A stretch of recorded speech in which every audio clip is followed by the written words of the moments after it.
Everybody, welcome to the August 20th meeting of the Los Gatos Town Council. May we get a roll call, please? Thank you and good evening. Councilmember Syak. Here. Councilmember Rennie. Here. Councilmember Spector. Here. Vice Mayor Jensen. Mayor and Chair Leonardis. Here. I'd like to invite up at this time Jack Neumer, please. He is going to be leading us in our Pledge of Allegiance this evening.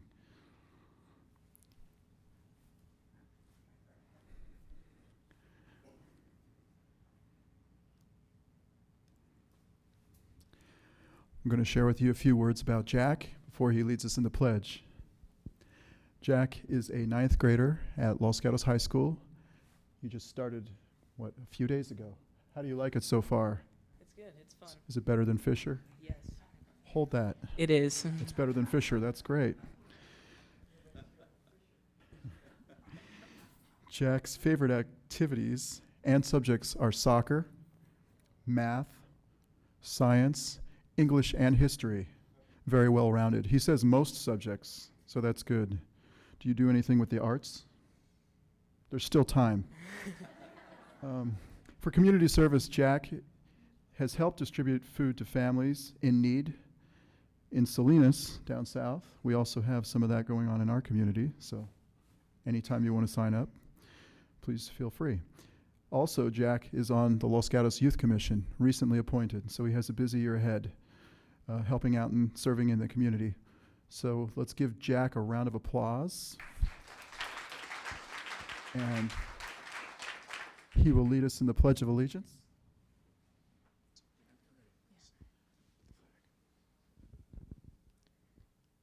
I pledge allegiance to the flag in the United States of America and to the republic for which it stands, in one nation, under God, indivisible, with liberty and justice for all.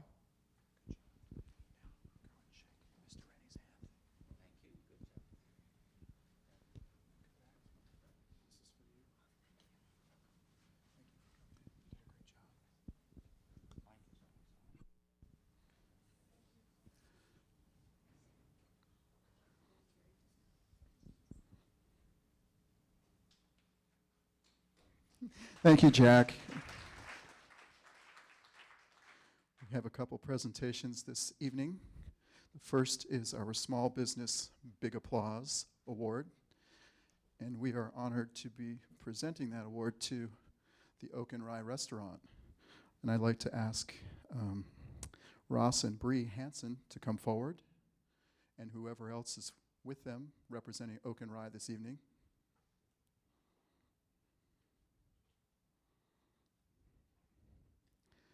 So it was about 15 years ago. You started the restaurant James Randall, and it has turned into the Oak and Rye Restaurant, which seems to be a very popular place. I always see a big crowd of diners out there enjoying themselves.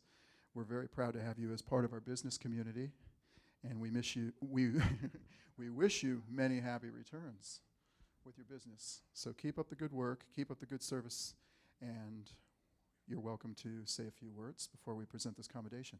Cool. Well, thank you, Mayor Leonardis. We appreciate the recognition. I'd like to thank my wife, Bree, who pretty much runs the place, and then Leo, our pizzaola, who pretty much runs the kitchen, which gives me a little time to hang out with my kids and support the community. We love being here. We love Los Gatos. We live here. We look forward to supporting the community for years to come. And thank you to all the council members for having us this evening. It is our pleasure, and thank you. And here is your commendation. I will not read the whole thing, but I hope you will display it proudly in your restaurant so all your patrons will be able to see that, the good work you've done. Many happy returns. Awesome. All right. Thank you. Thank you. Thank you.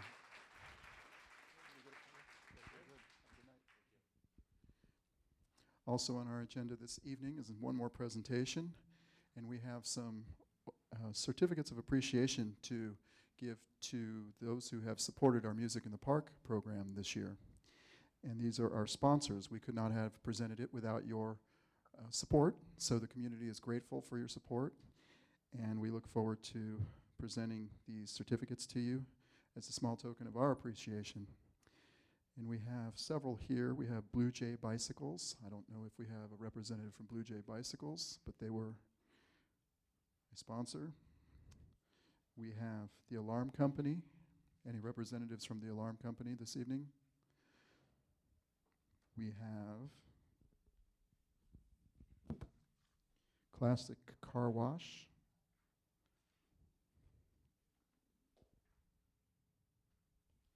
The City of Montecirino, they're all at a council meeting right now, so they're probably not going to be here this evening. Compass, I believe that would be Compass Real Estate, not here. Good Samaritan Hospital. Anyone from Silicon Valley Clean Energy here? Please come forward.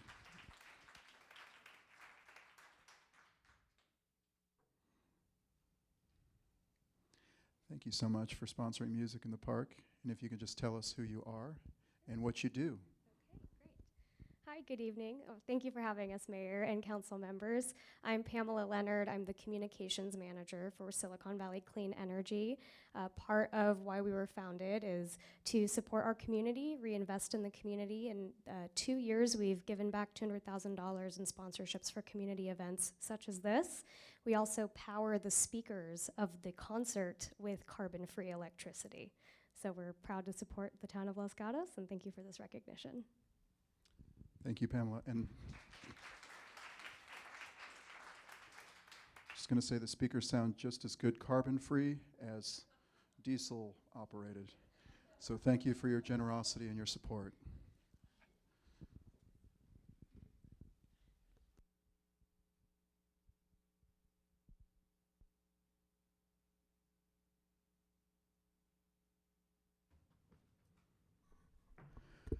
First item of business on our agenda this evening is our consent calendar.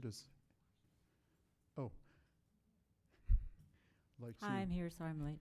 I just want to make a note that the Vice Mayor has arrived. And Mr. Rennie, you had a question. I'd like to pull number 10 from the consent calendar. Okay, so we're going to pull item number 10 from consent.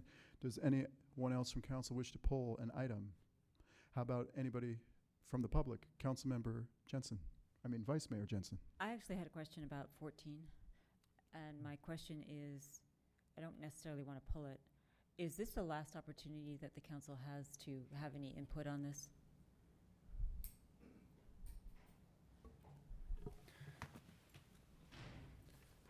So this is bringing the just bringing a study forward, and there'll be plenty of opportunity for the council to provide input as that study takes place. Including vetoing some of the things that are identified as core key components in the plan?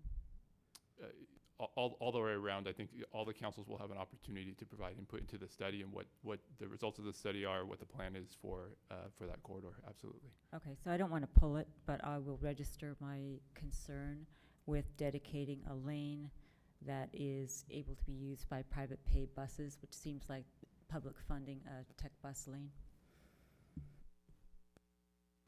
Thank you, Vice Mayor. We will take a vote on the remainder of the consent calendar. Or actually, we need a motion and then a vote. I will move to approve the consent calendar, items 1 through 14, exclusive of item 10, which we will be hearing after item 16. Second. Can we make sure we're including the desk item that corrects the name of the commission? Thank you very much for that. Yes, also we will amend a motion to include the desk item, and I will also amend my motion to say we will be hearing item 10 after item 17. Excuse me. We have a second from Councilmember Spector. All in favor? Aye. Opposed? None. It passes unanimously. We'll move on to our verbal communications. And if any member of the public wishes to speak on items which are not on the agenda, please bring forth a card, speaker card that looks like this. So far, I have 2 cards, and the first speaker is Mary Mackey. Mary Mackey.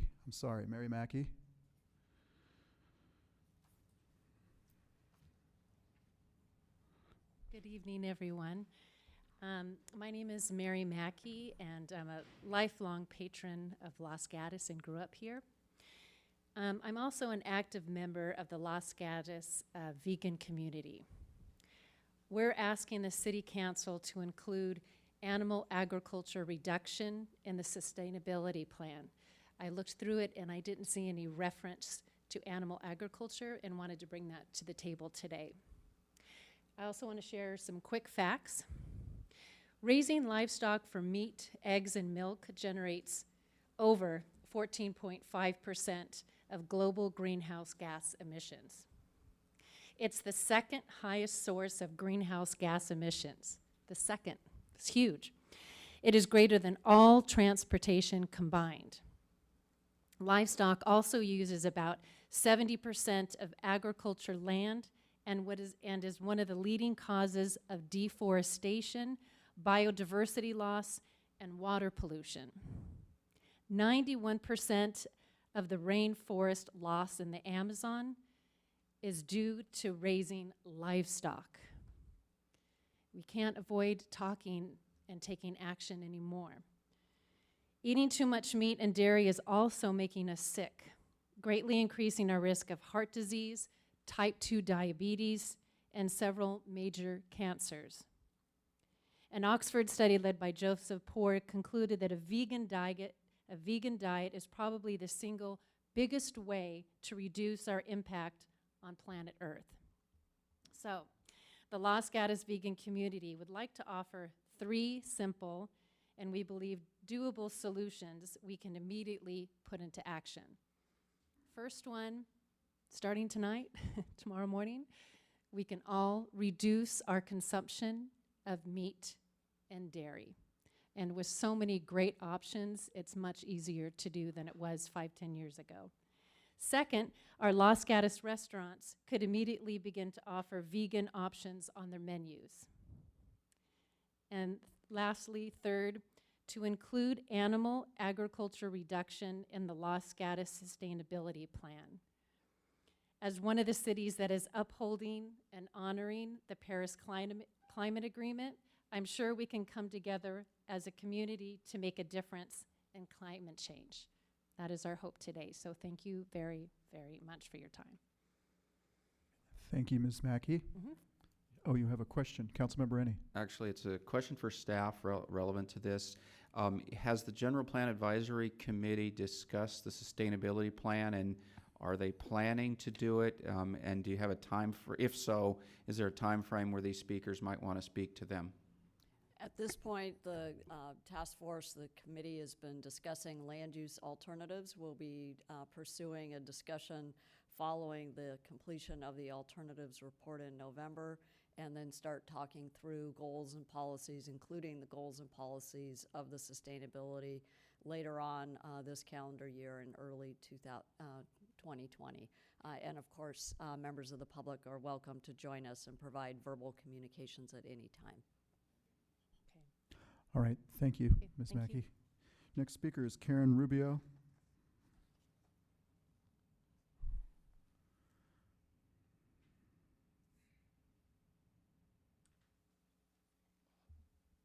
Thank you, Mayor Leonardis and council members. My name is Karen Rubio, and I've been a Los Gatos resident for 33 years. I'm also part of the vegan Los Gatos community.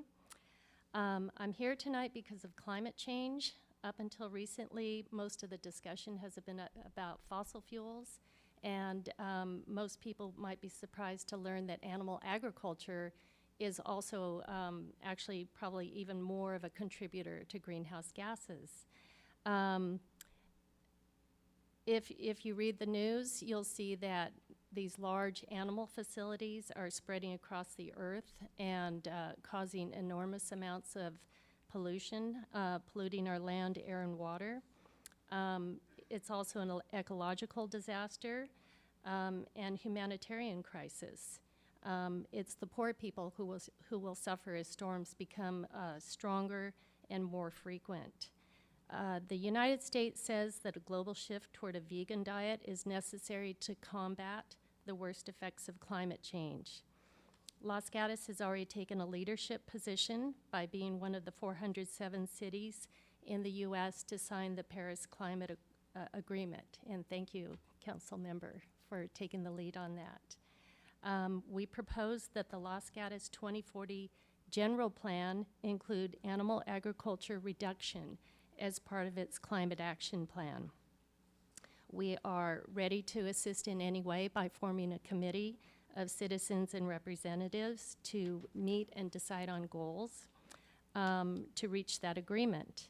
And I'd like to conclude by saying that as a town, we can come together and enact these forward-thinking policies and practices and serve as a leader for other cities to follow.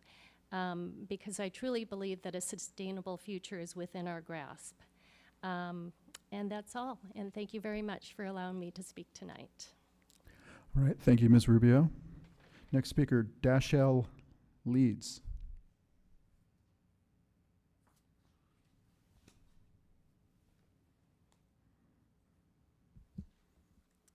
Hello, thank you for the opportunity to speak tonight. My name is Dashell Leeds. I'm here as a conservation assistant for the Sierra Club Loma Prieta chapter.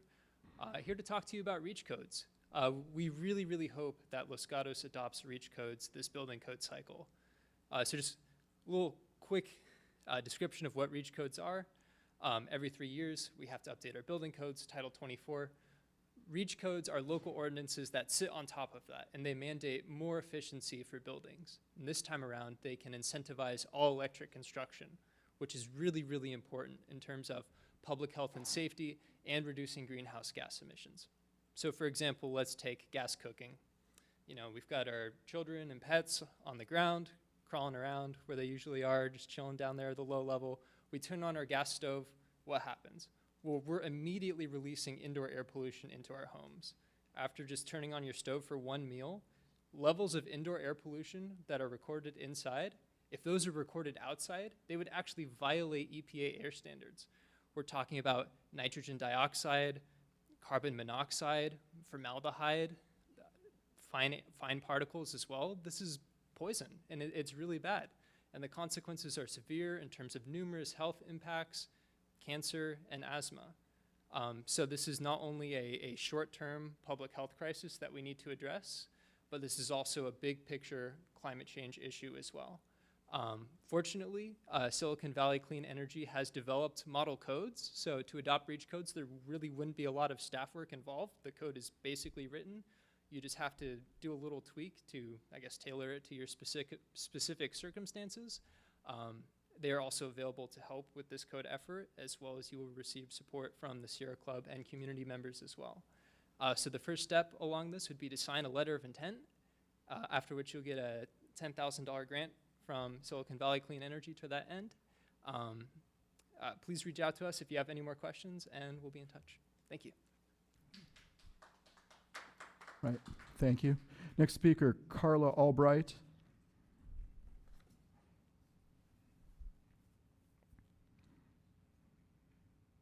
Hello, thanks for the opportunity. As an environmentalist concerned about our place on this planet in the future years to come, I love the term REACH codes. I think we all need to reach and stretch ourselves for our planet and for our place on this planet, because our planet will survive. We just might not be living on it. So I represent a local political advocacy group called TWW Indivisible Los Gatos, and we are in full support of Los Gatos adopting more stringent building code standards. Building an all-electric building as opposed to a mixed-fuel building is actually cheaper to do, and it's also cheaper to operate. That sounds like kind of a no-brainer to me, like right now in our corporate mentality, but also they're healthier. So there's less indoor air pollution and there's less outdoor air pollution. So that is going to have a strong positive impact on our asthma rates and our greenhouse gas emissions. Many to most of our neighboring cities are exploring adopting REACH codes, as well as many cities throughout California. I hope that Los Gatos chooses to join them. Thank you. Thank you. We have a question. Councilmember Rennie? So again, I guess it's really for staff. Do we have a plan to have REACH codes come for a council agenda item? The staff have been monitoring the work of Silicon Valley Clean Energy as they've been preparing the model codes. We are working on our local amendments for our building codes, which will come to the council later on this fall. As you recall, the council chose not to include REACH codes as a strategic priority, so at this time We have no schedule. Council could certainly revisit its strategic priorities in the January timeframe and add it back into the work plan. I don't want to get into discussion, but follow-up question. Isn't January too late to adopt REACH codes? Isn't it part of the NEC code adoption that occurs in November? The important thing is for Los Gatos to consider our local amendments to the building and fire code that goes into effect January 1, 2020. We can adopt REACH codes at any time to further strengthen our own codes. Okay, thank you. Councilmember Sayoc. So then, could I just make a request through the mayor to staff so that, could we register this as a future agenda item so that as we have a full discussion on whether or not we should adopt REACH codes as a priority? I'll second that. I'll third it. So we have at least 3 council members on board to put this on a future agenda. So thank you. Thank you very much. Appreciate it. All right, that concludes our verbal communications. I have no more speaker cards, so we'll move on to item number 15 on our agenda this evening, which is to provide input on the comprehensive downtown parking study. And I believe our Public Works Director, Mr. Matt Morley, will be delivering a rousing presentation for us.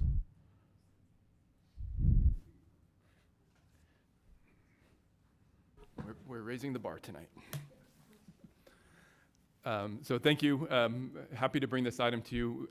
In March of this year, the council approved a contract with Dixon Resources Limited to begin a parking study for a comprehensive downtown parking study to begin to look at where we are and what we can do to improve parking in the downtown.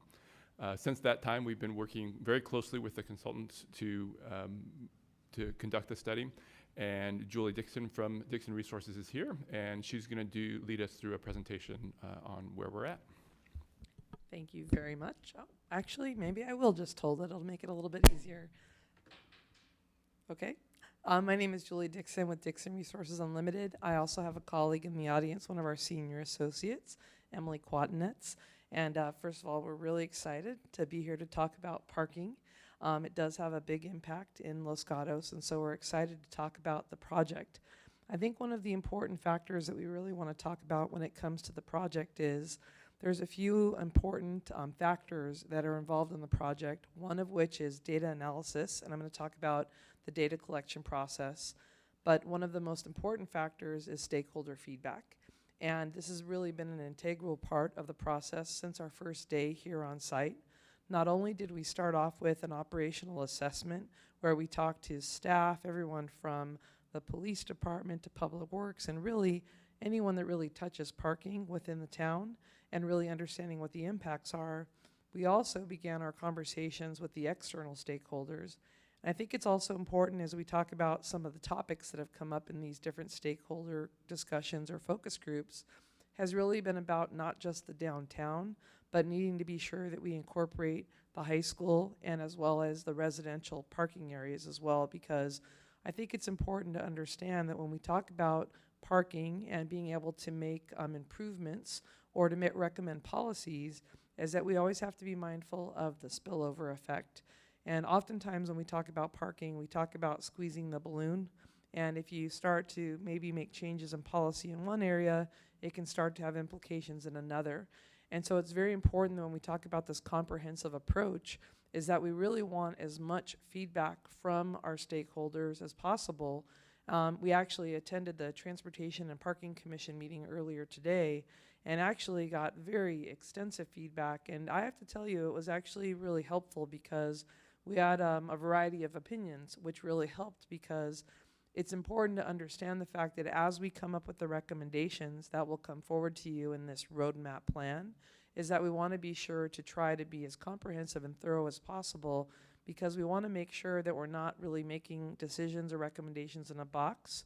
We want to make sure that we're making a sustainable plan that is really going to grow and evolve with the town and with the future developments that may be coming, and making sure that you have an adaptive solution. So it's really important when we start to talk about some of the feedback that we've received so far, and one of the reasons why we absolutely are here today is to make sure that we give you kind of the taster of what we're hearing from the stakeholders so that we can also hear what your priorities are and being able to incorporate that as we're kind of about mid-project right now as we move through this process. Some of the feedback that we've received so far is the need for some wayfinding and parking guidance information, and some of that may come with some digital signage that might be able to be aesthetically pleasing for the town area, but also advise folks that are visiting that there is plenty of parking basically just off of the main streets. We've also talked quite a bit about the customer service model as it comes to parking. It's funny, when I talk about customer service and parking, oftentimes I get a couple of eye rolls, because when usually we talk about parking, there's sometimes this negative perception or the fact that there's just no parking available. We hear a lot of those comments. But when you think about the fact that if we start to translate the message about parking and recognizing that it is a customer service tool of the town, oftentimes parking can be the first and last impression that our visitors and guests can have of Los Gatos, that we want to make sure that it's a positive one. So this image that you see in this upper left-hand corner is actually this concept that many communities have adopted, and in this case it was Flagstaff, Arizona, where they call them parking ambassadors.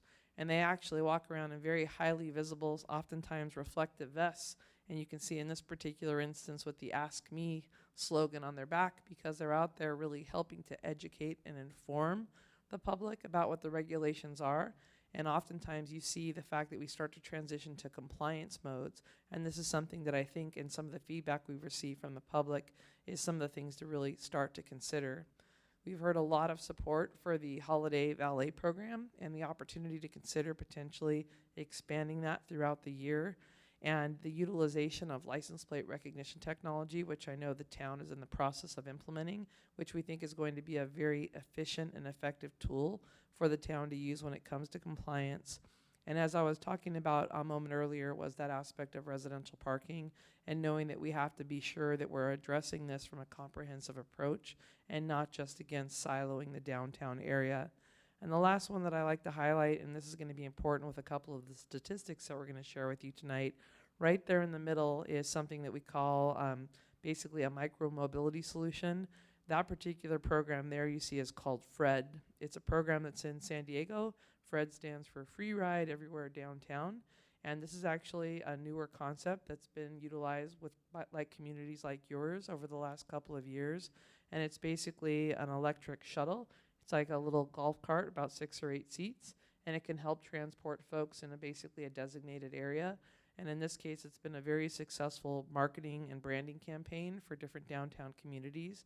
And I think this is really important when we start to talk about the impacts in the downtown core and trying to get our employees to maybe park in perimeter locations or more remote locations.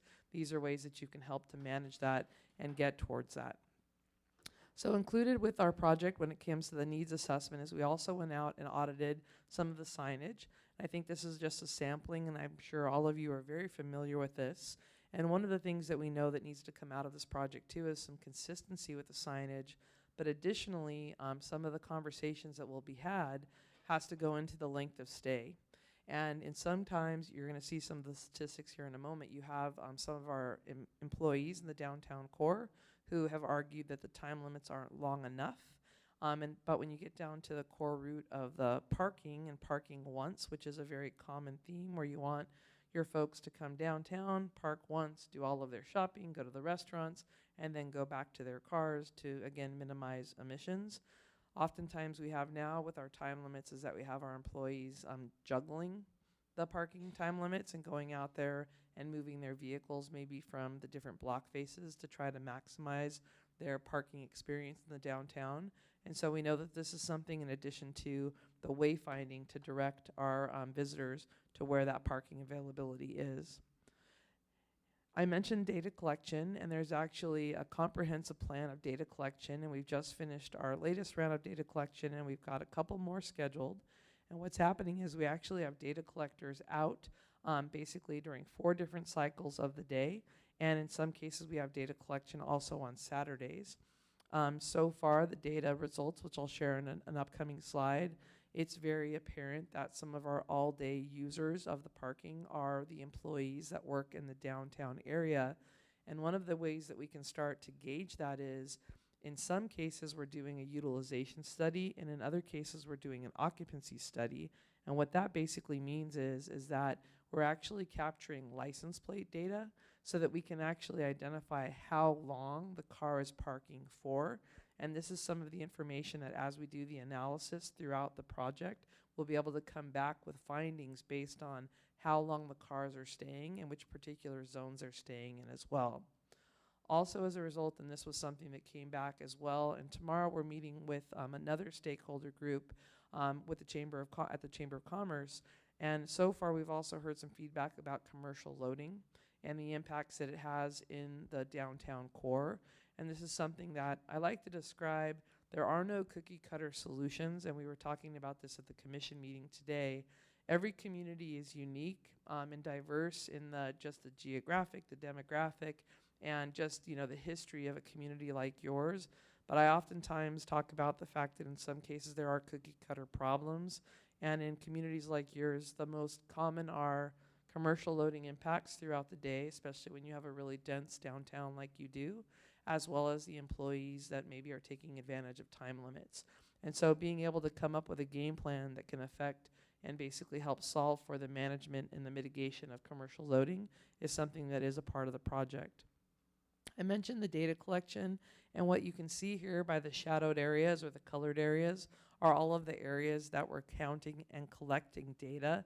And in the places where you see occupancy and turnover in all of the downtown and civic center areas, those are the locations that we're collecting the license plates.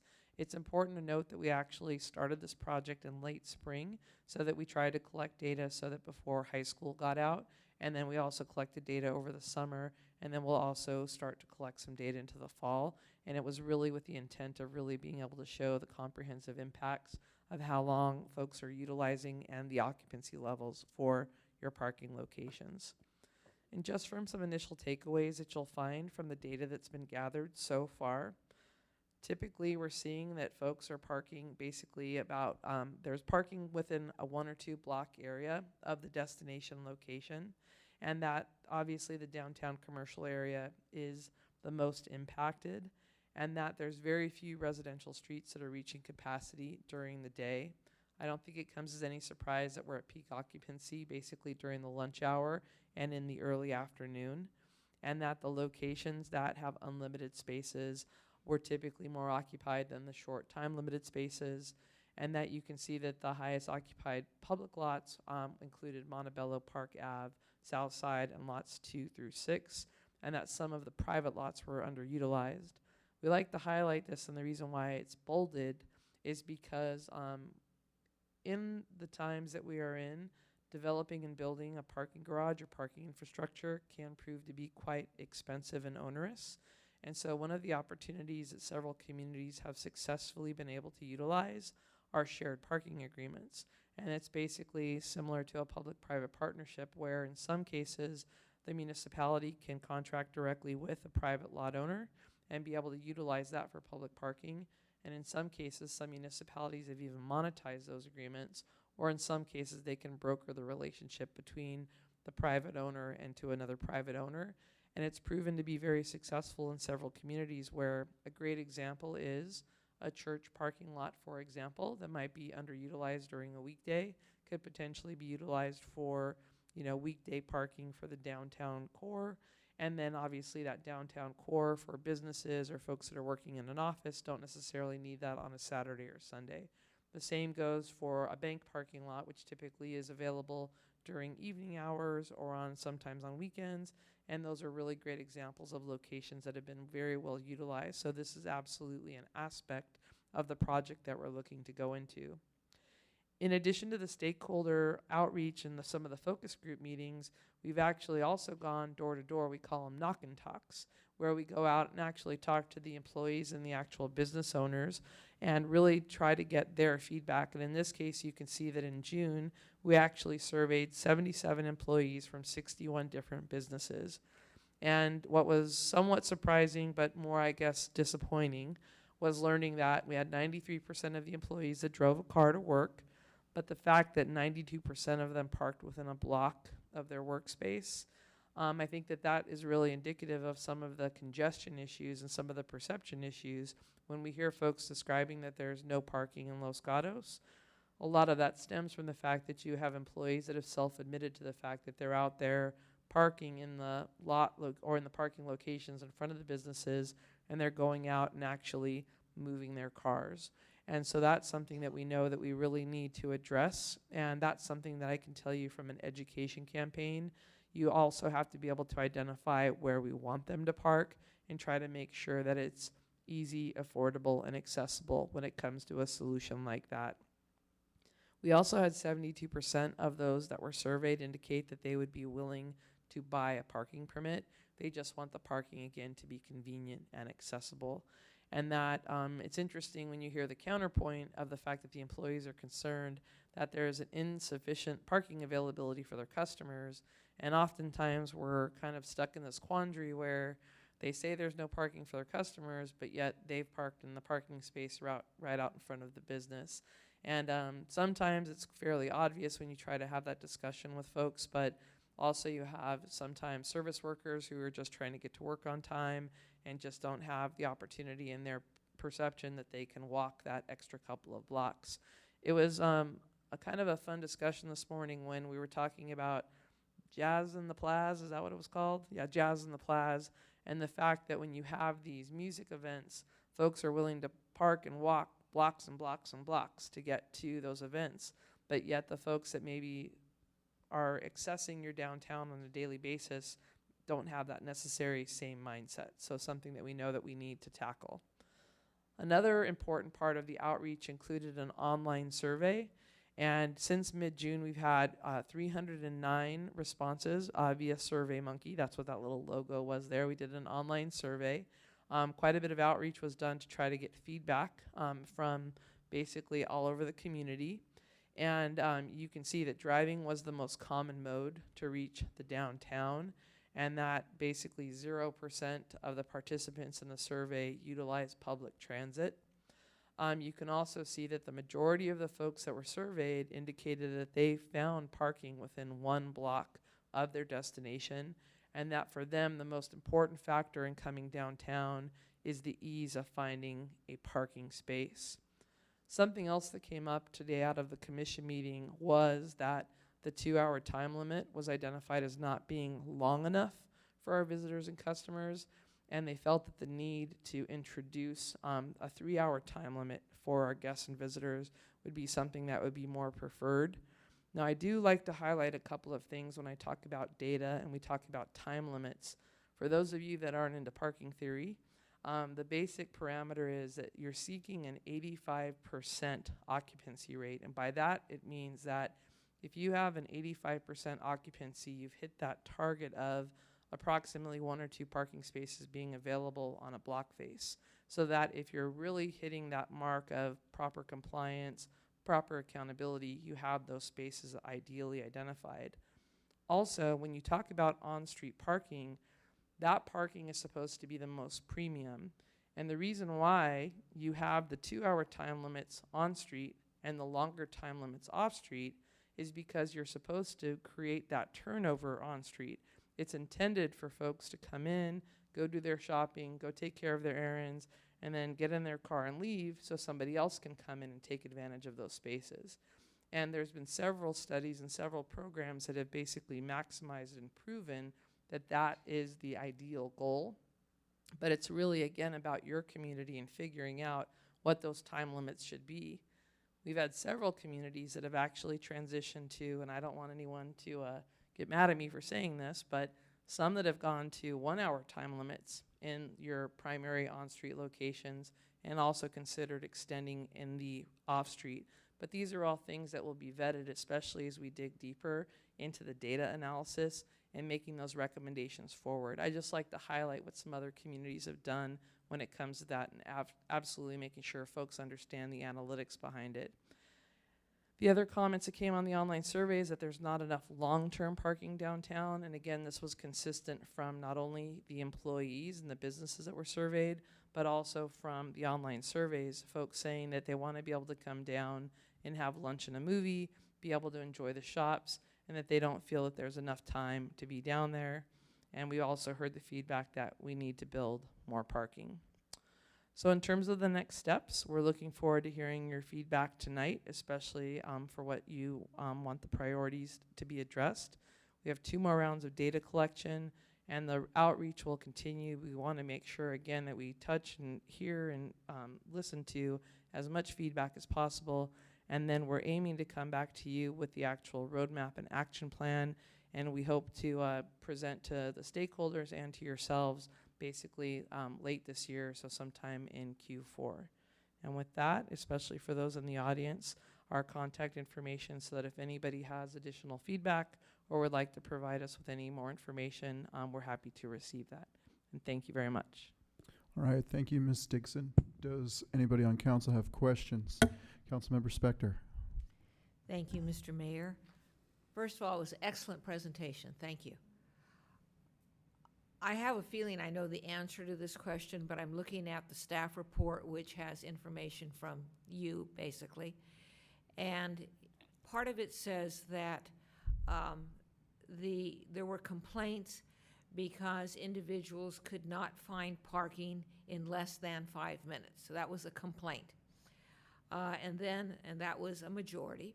And then the other input was a majority agreed that they would visit downtown more often if parking were easier to find. So you're saying a majority saying it's 5 minutes or less, and another majority is saying they want it easier to find. One, I'm assuming that that is an accurate representation of what you found so far. Okay, so in terms of my experience and what I've seen so far is that you do have parking availability, and typically you have parking availability within a 2 to 3 block walking range to get to your space. I think what we're seeing in the survey results are, in some cases, perceptions, in some cases, folks' experiences. But oftentimes, the challenge that we have with congestion is that people like to drive around the block until they get that one space, that premium space right in front of the destination that they go to. And so I think that the answer in the conflicts that you hear is that I think that folks take those different experiences at different times that they've come downtown, and it's that answer for that particular experience. But thus far, from what we've seen out of the data collection, is that you do have adequate parking supply. It's a matter of folks understanding where it is. And I think that one of the challenges that we know that we're going to have to tackle is identifying the more longer-term parking locations for the downtown employees so that we get them out of that premium parking location. We witnessed ourselves employees going out and juggling their cars and moving them off of Santa Cruz, and that's typical, I have to say. And I don't like to say typical because, again, every community is unique, but I will say that when there are time limits like that, you usually have employees that, again, I'm running late to work today, or it's just the easiest spot to grab, especially if I come into work before 9 o'clock in the morning, before all the shops are starting to open, and then, you know, it goes from there. And then that domino effect with one car and one person then just, you know, becomes more significant throughout the day. Did you determine within Los Gatos or in your general experience for an employee how far away an employee parks, or for a customer how far away a customer parks? Great question, and I will say in my experience it really does depend on the employee. In some cases, business owners that need to deliver equipment to their shop or supplies to their shop, but the intention always should be is that the parking that they park in needs to be, I always say, easy, accessible, and convenient. But typically a walk of 2 to 3 blocks is about acceptable. But in the case of your downtown, which is very, in my opinion, walkable, the fact that a 5-block walk for that is something that I think is very much manageable. And I think that that's something that we look to really dig into so that we can come back to you with those recommendations. Thank you. Vice Mayor. So Is this the time for just questions, or is it time for feedback? Because I have a couple of questions that sort of translate into feedback. I think go with your Thing I want? questions, and then Okay. we will have the All right, I public have- hearing, and then we will go with recommendations at the end. So I wanted just to confirm what I heard from you, and if you confirm it, I'll say that's my feedback. That employees park within 1 block of the shop, and they take up that parking, and then they say customers don't have parking, but they're parking there.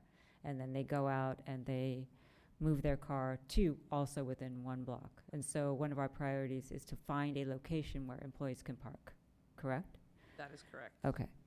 And you also believe that as a matter of reality, the town has enough parking, but that the challenge is that there is a perception that if I can't find parking within X distance and Y time, there's no parking.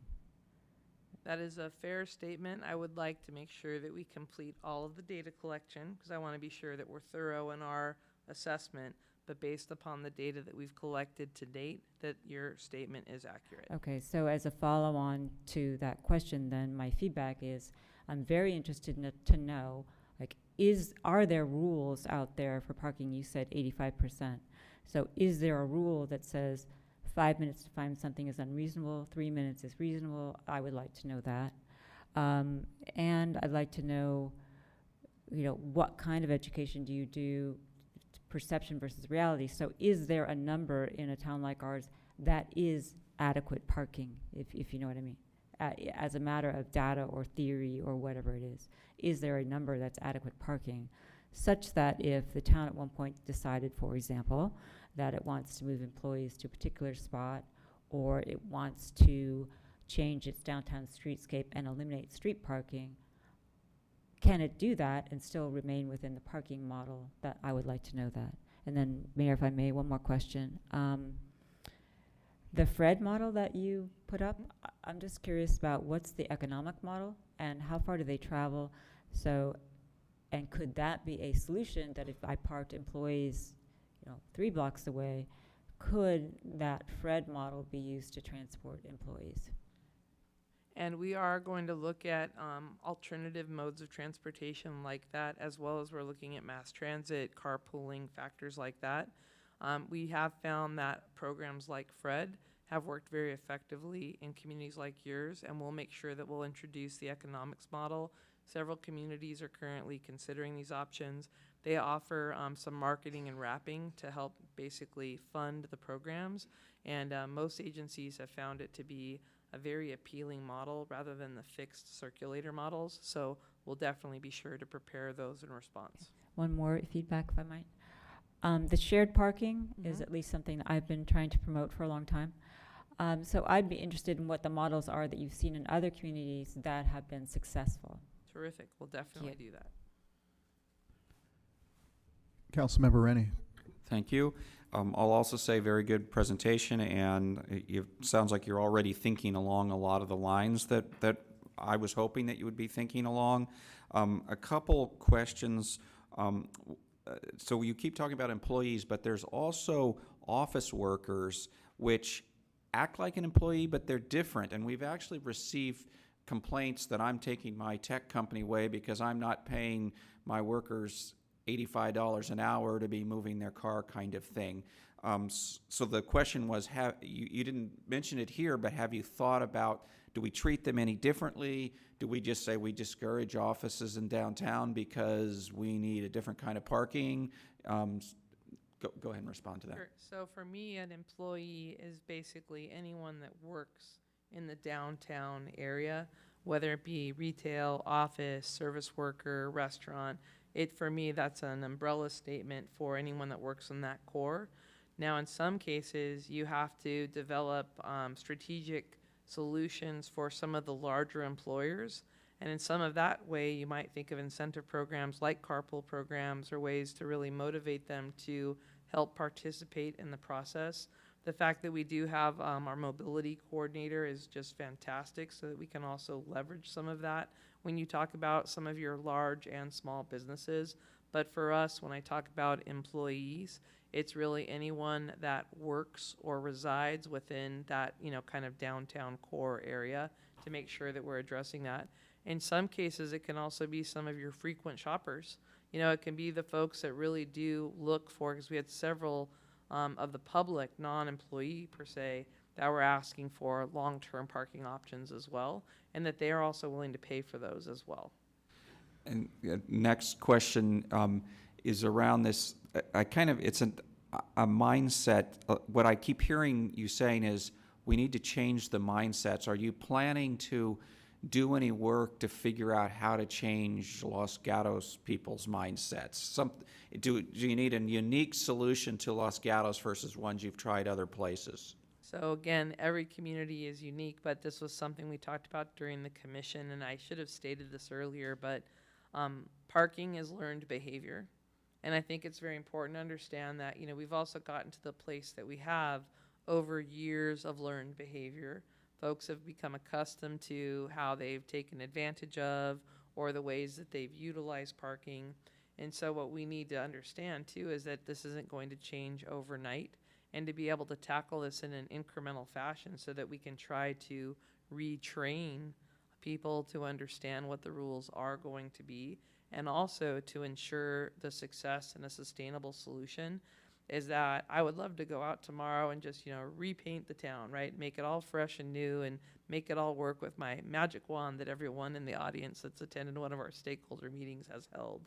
But the fact is that we also need to do this gradually, and we need to start to have our impacts and making sure that, again, we're influencing behavior, because the only way that we can do that, and those campaigns have actually varied by community. And it really is about finding something that works for Los Gatos, because maybe we don't have the transit alternative options, or maybe we don't have FRED, and maybe it's a program that can't be funded right off the top. So we need to figure out how to work with the tools that we have here and how we can seek compliance. And oftentimes it becomes, in some cases, voluntary before you seek the compliance from the enforcement side of it.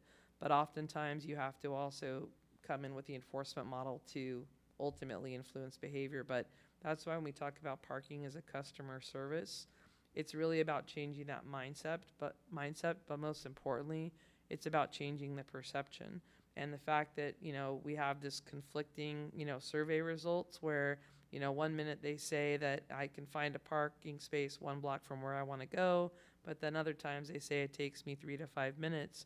We've really got to kind of establish that consistency, but some of that comes through signage and education to make sure that people understand where the parking is. So something like a wayfinding sign that was real time that said there's 10 spaces available behind Williams-Sonoma, that then people would think, oh, there's lots of parking here, even though they don't see any opening on Santa Cruz. You've done a really great job aesthetically of creating such a quaint town, and you don't see the parking. It's actually a win when you think about it. You know, to come to Los Gatos, it's part of the aesthetic, it's part of the experience. And the fact that as a visitor, you don't see the parking, that's actually something many communities strive for. But the fact is, you still need to let your visitors know where to park. But I think that that's where, again, that tackling that through the signage is achievable. And maybe this is a rhetorical question, but it you know, on the most feedback you got, most frequent responses, build parking garage, right? But from listening to you, what I'm hearing is we need to build a parking garage on Santa Cruz Avenue because nobody wants to walk behind the buildings to go to it. So I'm thinking, are we building a parking garage for everybody else to park in so I can park on Santa Cruz? Is that really what the message is? So my message right now is that you do not need to build a parking garage at this time. When we talk about a roadmap, there's many steps that need to be tackled and that you need to address before you get to that parking garage place. And I have to tell you that just in the times that we are in, you have to tackle that aspect of parking management first, because when I talked about the spillover effect or squeezing the balloon, you really need to get to the core root of what the actual need is. But what we need to do first is make sure that people follow the rules that you have today and see where the really challenges are once we start to have compliance. Is that if we truly have our employees parking in the designated locations where we need them to park, then the parking availability and that perception may start to go away. I can just share with a project that just launched in another community where they just went live with a new parking management solution. And this was after 18 months, I think, of work and education and development.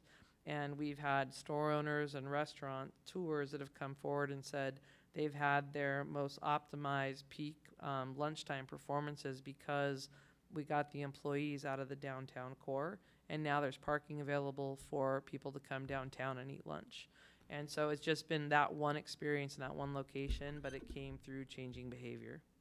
Next question. You talked about the residential neighborhoods not being full at all. I'm thinking probably Wilder, for example, is not very full. And it's not that far, but I guess the question is, if we come up with a conclusion we should encourage more parking there, part of what we're going to need to think about is how do we do it gently with the neighbors, right? That they're probably not going to be home, maybe they're off working, but still, are you going to think about how we do that with the neighbors in mind? In fact, yes, and I have to say that one of your nearby neighbors, the city of Palo Alto, actually did a very effective residential parking program where it was very controlled in the respect of they have a permit program during the day, but they limited it to a certain number of permits that are available per zone for those residential neighborhoods. And those are the types of things that we can really be cognizant of. If we are going to try to utilize that asset, we have to make sure it's balanced, because we obviously don't want to affect our neighborhoods in a way that, has a negative impact. And so that's part of that balance. And that's also one of the reasons why the data collection is so critical, so that we can see what the outcomes are, what the actual utilizations are, because we also know that, towards the other end of town, we've got some very large parking lots that, aren't necessarily full. And so we want to make sure that we're utilizing the assets, but also making sure that we're providing that balanced parking, availability. And that's where, trying to figure out what the secret sauce is for Los Gatos is part of this process. And also the feedback from the people that live here and the people that work here and from leadership like yourselves is so critical to making sure that the recommendations that we bring forward to you are real. And I think that that's very important, is that while you hear me talk about the 85% and factors, parking theories, the reality of what works here in Los Gatos, again, is specific to Los Gatos. And that's part of why this exercise is so important. So it sounds like you could do something more specific. The parking in the residential neighborhoods, I think I'm hearing the solution is the employees, right? Because you're talking about permits. How else is that going to work unless we have frequent shopper? We give a frequent shopper permit. Never heard of that, but maybe that's a good idea. Then maybe you need, when you're doing more surveys, you need to specifically ask employees, would you walk to Wilder or wherever you're thinking to do this, to make sure that it's actually going to work before we go. Because I know staff is going to tell us it's going to be a bunch of money for new signs and figure out all the parking and so forth.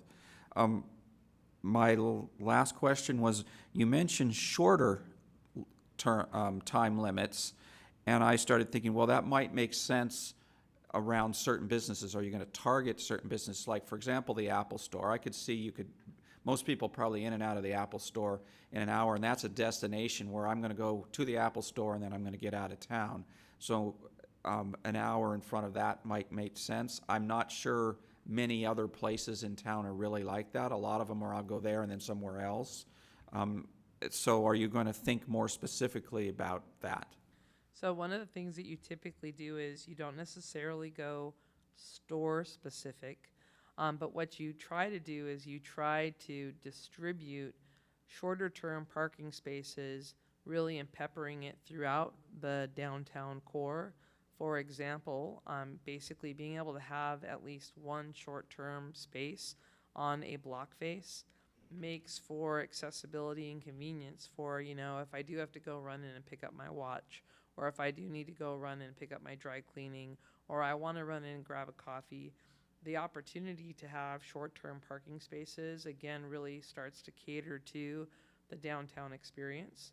And in some cases, you might end up having a more dense quarter of downtown that maybe there's more boutiques or shops or places where maybe the shorter time limits are beneficial across the board.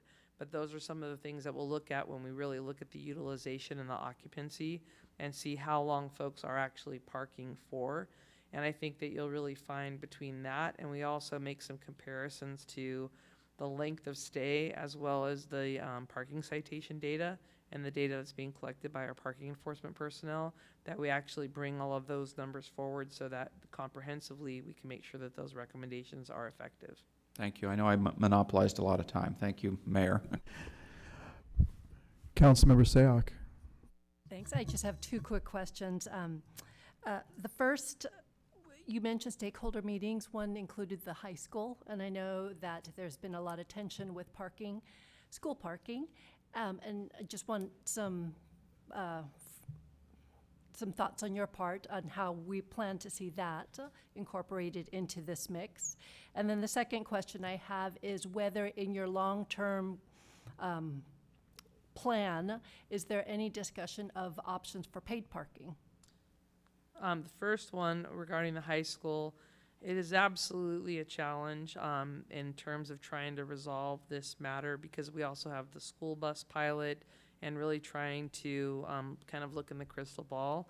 But I will tell you that every effort that we can make to try to help resolve or offer solutions when it comes to the high school parking area, because we also know that if we implement changes even around the high school area, that the offset will just likely shift the area. So I will say that we're definitely still working on that one. I wish I could offer to you what the solutions are now, but we're not quite there yet. And in regards to paid parking, it's similar to the parking garage in the regards that it'll be on the spectrum of the roadmap. And there's certain things that we really recommend that you really kind of do first before you get to that place. But the opportunity also to potentially fund some of the improvements and some of the solutions can be a very viable option. Same with permit programs. Is one of the things that happens, especially in communities like yours where you have timed parking limits. Oftentimes we neglect the value of a parking space. And I think that that's something that we're hoping will also be forthcoming in the recommendations and in the report, is so that you'll really understand and the community will understand the value of a parking permit or the value of a parking space. Oftentimes when we purchase a parking permit, we don't even realize the administrative costs that go into just that permit program, let alone even just the tag or the sticker or the enforcement decals of it. And those are some of the factors that we really want to make sure that, again, education and information are part of this comprehensive process.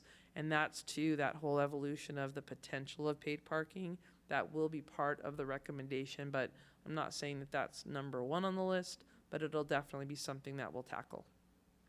Thank you. Anything else? Seeing none, thank you, Ms. Dixon, for your presentation. And we will open this up to public comments. I have one card so far. Marilee Rimmer.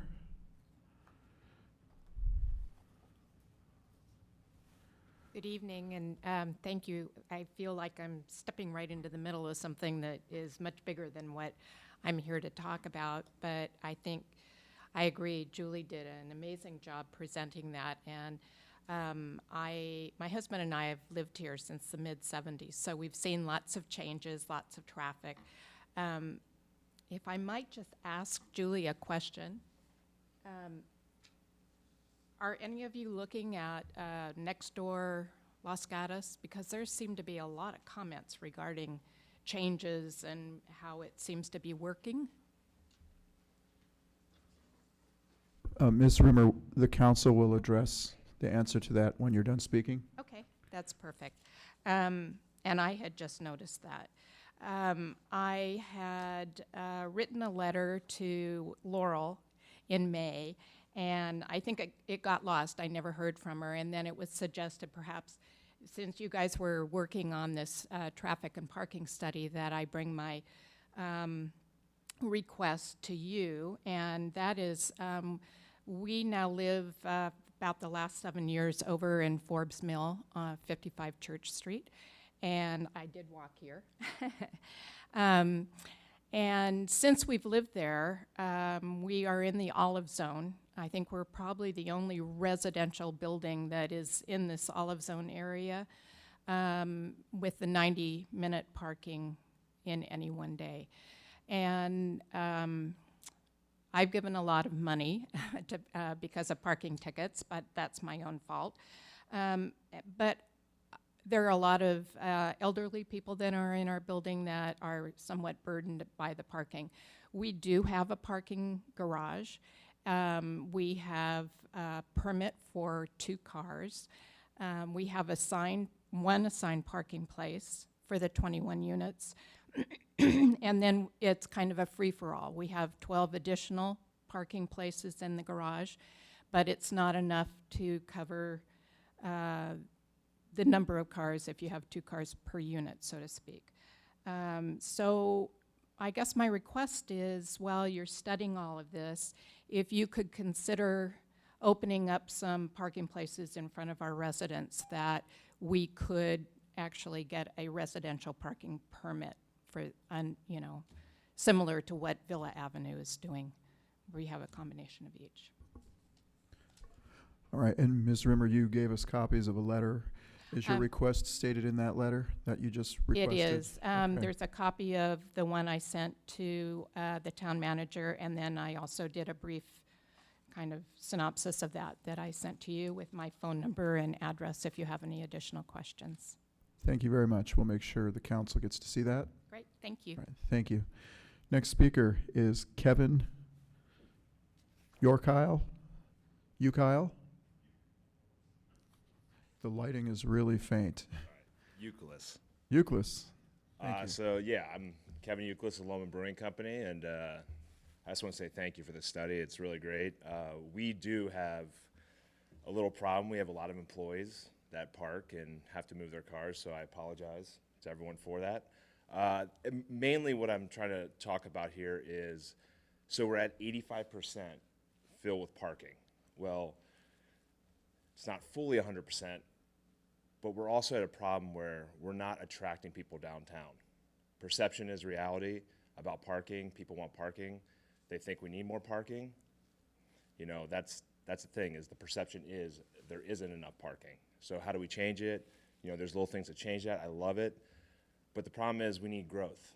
We need to grow downtown. We need more people coming downtown. And with more growth of people coming downtown, it will hit 100%. So my question is kind of, what are we going to do if there is an influx and we do have growth and it's over 100%? Are we going to build a parking structure? Are we going to get more parking spaces? So that's just kind of my question, because as a business owner, it's a little rough right now. It's a little rough downtown and people aren't coming downtown, and we need more people coming downtown. So that's basically just my 2 cents on the matter, and I'll pass it over. Mr. Euclid, so from your point of view behind your restaurant, which we've all been to, is there not enough parking in that area on a regular basis to attract more patrons to your establishment? Well, I think we're very lucky with the parking spaces behind us. I think there's other businesses that kind of hurt where there's not as much parking. I guess the naked eye more than anything, like you're saying, like you have to kind of finagle down a couple streets. But also too, I think there's also been a lot of break-ins too in the cars, which deters people, you know, in a lot of ways from parking in those blind spots, I would say. But for us, our biggest thing is Wells Fargo parking. There's a lot of parking spaces there. So if there is a company you want to go work with to get some more parking spaces, I would say Wells Fargo. But our big things, our employees are from all over. I mean, let's be honest. The people that work at most of the establishments, restaurant-wise, can't afford to live here. So there are a lot of people coming here, and the public transportation is not too good to get them here. So I'll ask you a follow-up question. Ms. Dixon talked about this Fred shuttle being used in San Diego. Do you think it would be something your employees would embrace, supposing they could park down there behind where Safeway is, and there is where the Teslas are parked, there's a lot of spaces, and they can get on a shuttle like this, and it could take them to your establishment? Yeah, definitely. Unlimited free parking, so to speak? Yeah, I definitely could talk to them, and you know, I think they'd be on board with it because, one, no one wants to get a parking ticket. You know, that's the key to all this. Is they're not making enough money to pay these parking tickets too. So yeah, I think a lot of them would be on board, but also I think one of the hard part is we'll get them to work on time too. Will it be available? There's a lot of questions there, but if it's running on a good system and on a good schedule, I think they'd be all in, favor of it. Okay, thank you. And Vice Mayor has a question. Just some follow-ups. Where do your employees park now, as a general matter? That's a good question. Well, Within what block? they're probably within a block. Okay. But like I said, we're very fortunate with the underground parking lot right behind us. Have you approached Wells Fargo to share parking with them? They do allow us to. And do you have a contract with them now? With Or do you have a contract or agreement with Wells Fargo? We have word of mouth. Okay. And that's about it. So it's a handshake, and the attendant that's there usually knows the few people that allow for. It's usually our managers. And if you know that one of the issues that's been identified tonight is employees taking up parking that your customers would otherwise use, would you encourage, require, whatever it might be, your employees to park in an identified spot and participate in a permit program or help fund a shuttle that would get them to your office, like the Fred model, or your restaurant, I should say? Sorry, what was that? Okay, Help so funds. there's this Fred model that can do a shuttle. Your employees park now near your restaurant. Would you participate in a permit program or tell your employees to park in a particular spot and then participate with the economics of getting a Fred shuttle to get your employees to your restaurant? So is that saying I'm paying for? Would you pay any price at all, 5 cents, 25 cents, 50 cents, $1, to get your employees onto a shuttle system if it worked, rather than have your employees leave and get a ticket? I mean, I'm all for helping them out in any way I can, but I also have to just look Or at helping that. the town by, for example, participating in funding a shuttle? It all depends on the contract that we're looking at. Okay, thank you. Councilmember Sayak. So I'm curious about your patrons. Ms. Dixon talked about these one-time events. A lot of people are willing to come and walk a couple of blocks, whether it's Jazz on the Plaza or the block party. So do you have a sense for your patrons, whether it's the regular or the one-time? Do any of them use these ride sharing, or do they all come, drive, park, and then leave? I think it's really hard because we're kind of in a blind spot the way we operate. Once the coffee shop is closed in the back, we don't really see patrons come in and out from the back like the old brewery. So all of our traffic comes from Gray's Lane. So it's kind of hard to know where everyone's going. I hope everyone's using rideshare coming to our establishment. We pray for everyone to use Uber and Lyft, but it's hard to tell, where everyone's coming from because we are on that weird side street. But from what I've noticed, a lot of people come from North Santa Cruz and on the backside too, in the parking garages. So it's a mix of where people are coming from, and a lot of people walk from down. They live downtown, so they walk too. So we also have a 150-seat restaurant, so there's a lot of people coming in from a lot of different angles.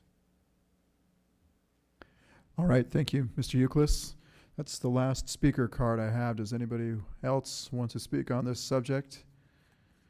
Seeing none, we will close the public hearing and move on to discussion from council and or direction moving forward. I think we heard some direction from some of us. Councilmember Sayak. So I think we had a pretty comprehensive conversation. I want to echo how great the report was. I think some of the council members have just really focused on where they'd like priorities, and it sounds like you've identified those, but I just wanted to share. I'd really like to look at what these shared parking agreements with private property would look like. I know whether it's the high school, there's that church right next to them, all the banks, and so any ideas that you could recommend to us would be much helpful. And employee parking, I think that's one thing that we've constantly been discussing and grappling with, so definitely some ideas there. One thing that I would like some feedback later, you mentioned when you put the sign up of signage, consistency.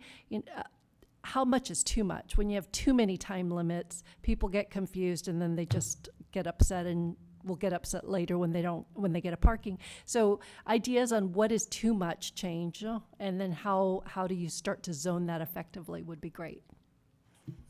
Councilmember Spector. Thank you, Mr. Mayor. The input part.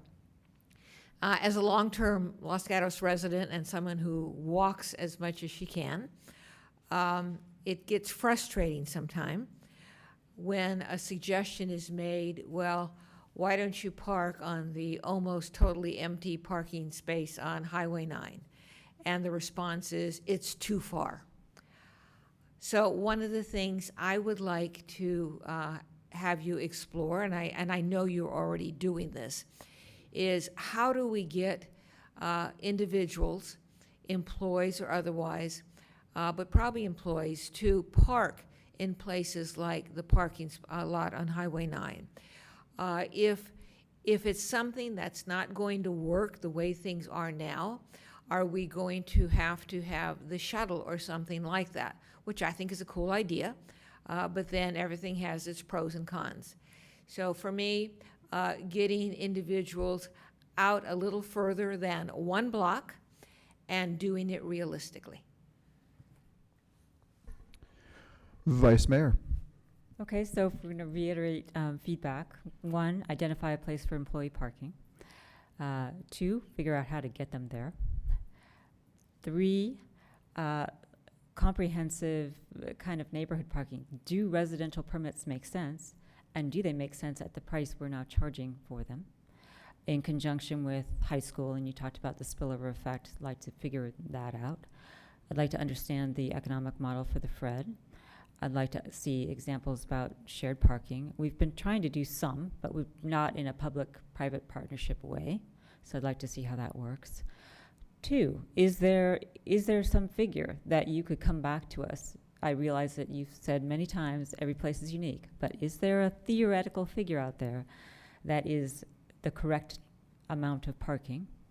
And you've already talked to us about the 85% model that we want to have one freed up. I'm interested in that.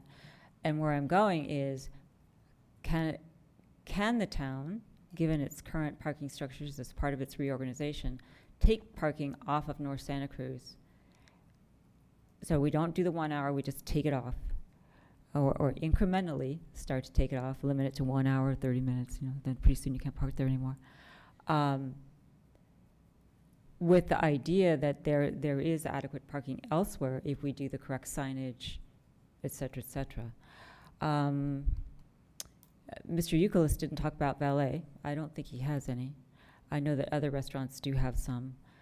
And so I'd be interested in public-private kind of partnership with, hey, downtown businesses, we'll go in with you on an employee parking permit, or we'll try to figure out how to do economics of some kind of shuttle that will get your employees here, because we always hear about the employees that are going out and closing the store and moving their car. And I would rather have a place they can park and get some monetary benefit out of it rather than hear that they're always moving their car. So I would rather not lengthen the time they can park. I'd rather, figure out a solution for that where they can go park and it's all good and then they go back there at the end of the day.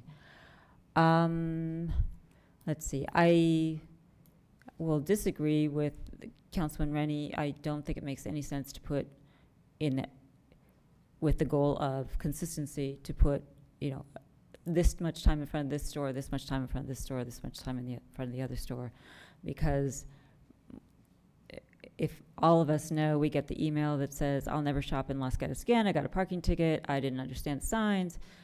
So I'd be very interested in how you would recommend we do our signage and time limits, assuming that we're going to have those. And, to the extent you get the high school to play ball, go for it. So I really appreciate your report. Thank you very much. Councilmember Rennie. Thank you. I think most of the good stuff's already been mentioned. I did want to reiterate, I think the key is the employee parking. And one of the things I wanted to ask about that you didn't mention was, if we're going to add parking, where would we add it? That's always been a question in my mind, but you're telling us, well, you don't think we need to add parking, although others keep thinking we need to add parking. But again, I think the key is the employee parking. It sounds like the employees are filling up the spots all a block away from every place that they're working. If we could move them, then there would be plenty of parking for the downtown to grow. But where would we move them to? We have some unlimited parking along the back fence and, further down the street, kind of near Loma Brewing, but it's not enough. There's unlimited parking underneath the garage, but we know those all fill up. So it seems like we would need some more unlimited parking and try to push employees there. This shuttle, this council always talks about magic shuttles and magic buses, and the problem is whether people will really ride them or not, and is that really a viable solution? So again, to me, it's a tough nut, but that seems to be the crux of the whole problem. If we could figure out how to deal with employee parking, that would open up a lot more parking for everybody else. All right, so it's my turn. So I like what you mentioned earlier in the conversation about the digital signage. When we went to Burlingame, I brought the staff on a field trip as well as some members of the Chamber of Commerce. We saw nice little maps, kind of similar to what a shopping mall has, where it shows the locations of the businesses and the locations of the parking. And I agree with what Ms. Dixon said about we did a great job of hiding the parking. And we did it because of aesthetics, and we did it because that's where the railroad right-of-way was. And it kind of worked out perfect, and we put a lot of it underground. But it is difficult to find. And when people are driving through Los Gatos, first of all, it's fun for them to cruise. They like to cruise and do laps, I've found, throughout history. But part of it is, they may not be able to find parking.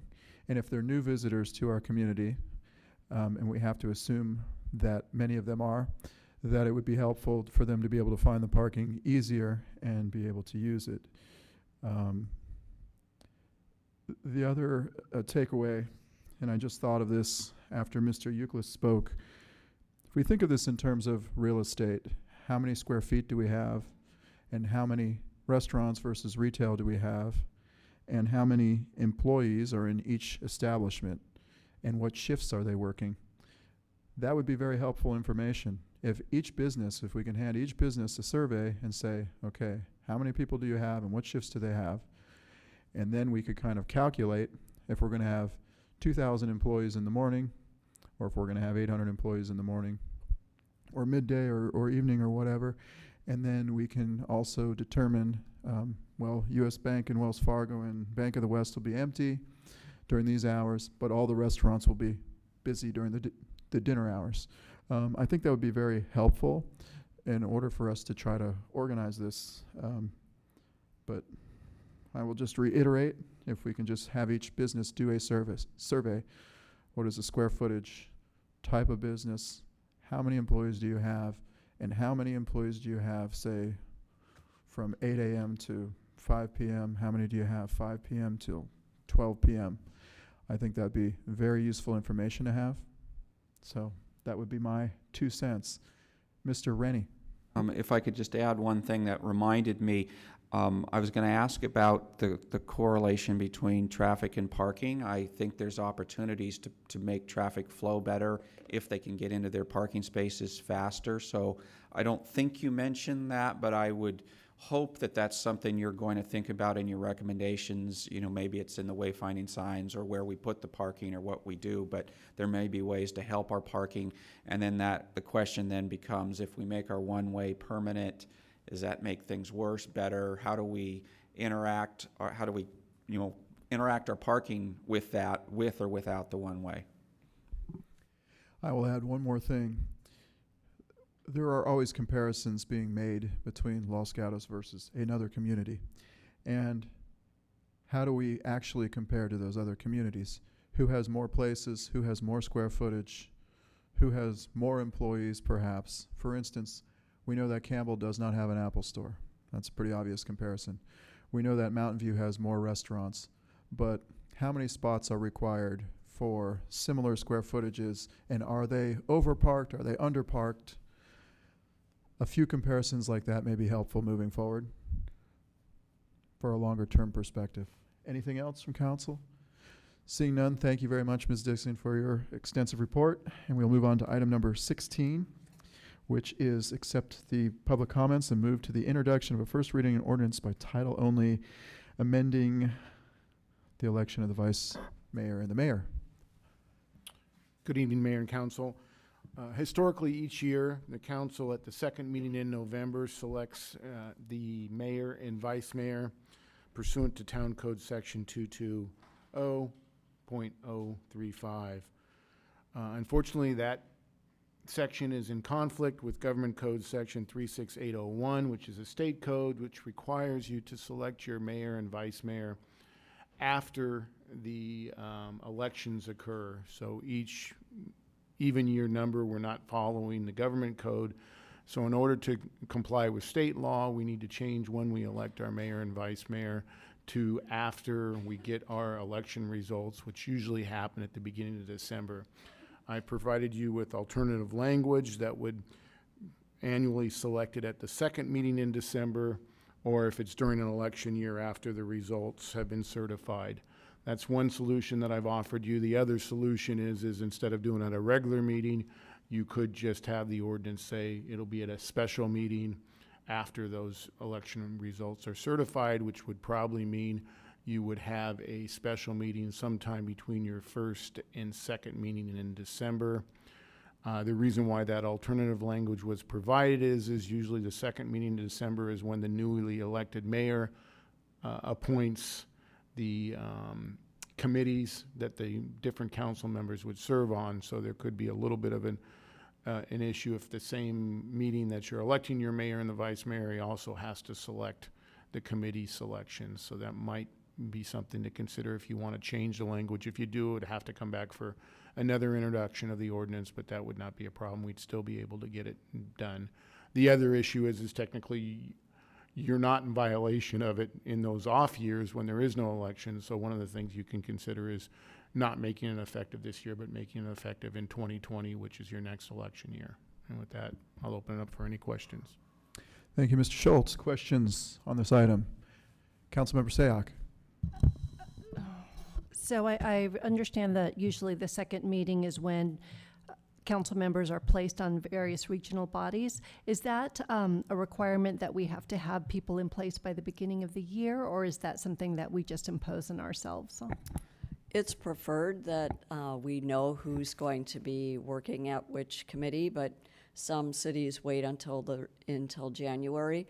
We don't typically meet the first Tuesday in January because it is so close to New Year's.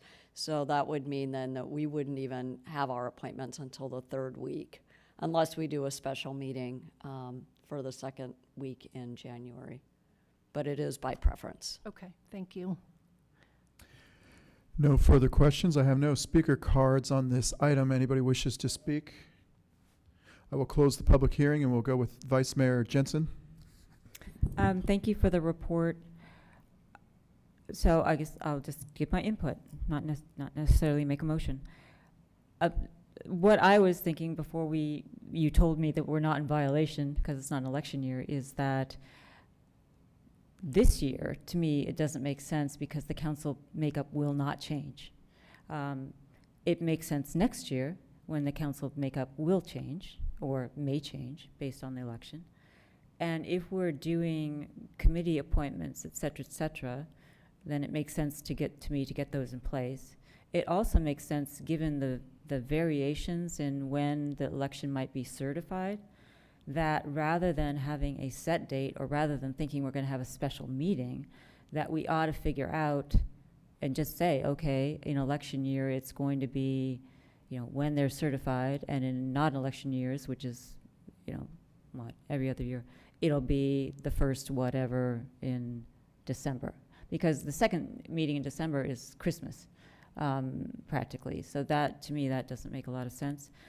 And I will end up by saying that another advantage of saying, yes, we're going to do it, but we're going to make it effective January 2020 when we're going to have an election year, is that we can figure these out rather than coming back with a different ordinance and changing it, depending on what happens, that giving us, knowing that we're going to change it, knowing that everybody knows that this is going to how it's going to work, gives staff an opportunity and council an opportunity to figure out how to best make it work. So that's my input. Councilmember Rennie. Thank you.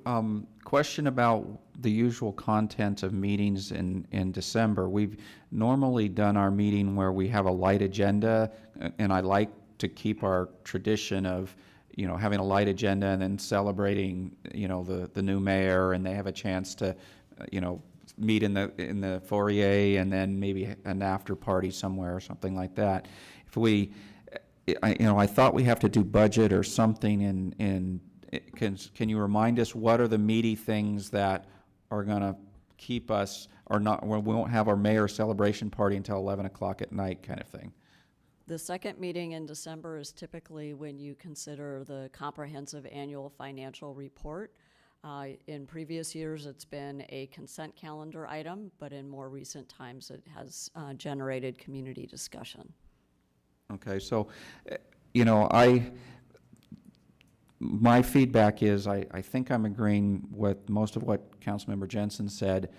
I don't really like the second meeting because I think we need to be appointing to the committees and commissions at that meeting. I guess the mayor could come in ready to do it, but again, that makes, I think it's a little cumbersome. We could force it. Because we don't meet the first week in January, I'm concerned about us not making our new appointments until late in January. That, the new I guess the old appointees could continue to represent us, but it seems cleaner to have them ready. So I think I like this idea of, in a non-election year, go ahead and do it earlier. And then for election years, we have a special meeting somewhere in between so that we don't pile everything into this second meeting in December, which makes it difficult for, like we said, the appointments and the celebration. Councilmember Sayoc. So given the feedback, I'm going to see if I can try a motion, if that's okay.